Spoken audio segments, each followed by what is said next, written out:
If you read the community's response to any popular post on Steam, you might see these kinds of comments, usually adorned with clown emojis. Then there was that really popular Silksong giveaway post that got thousands of reactions. These are Steam Point Awards, but why are people farming for them?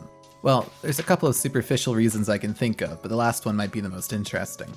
But first, if you didn't know, Steam points are given to you with every purchase as a little bonus.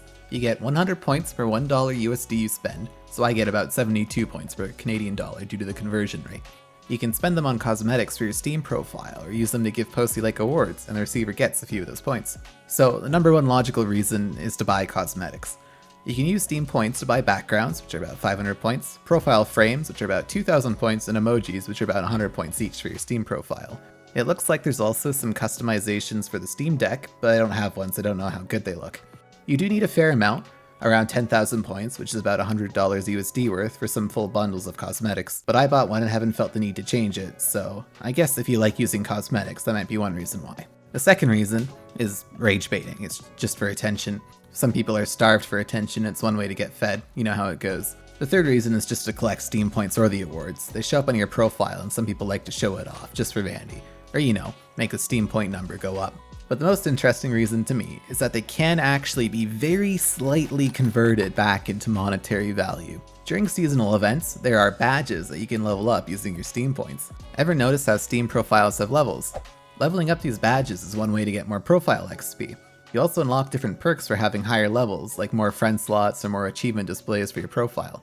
But leveling up your profile also increases your odds of receiving trading card booster packs. Some games have trading cards enabled, which means if you play them, you get a limited amount of the cards from the set, which can be sold for a few cents each on the market.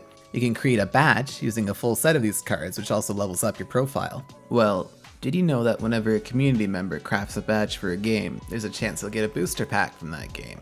Even more so, for every 10 levels, there's an increased 20% drop rate up to level 50 where it's doubled. The only trouble is we don't know what the base drop rate of a booster pack is, so that might be a 0.01% drop rate doubled to a 0.02% drop rate at level 50. But since you can sell that pack, or those cards on the marketplace, you could make a few cents every couple of months like that, keeping in mind that you can't convert that money back into your wallet, it's just to spend on Steam. Maybe you could also sucker someone into buying an account with a few 100,000 points for a couple of bucks. It's a pretty pathetic way to try and make some money off of rage baiting, but hey, we'll never know if that's the actual reason or one of the other ones I mentioned. I like Steam Point Awards as a concept. You use them to reward someone for putting in the effort to make a good review or a guide or something.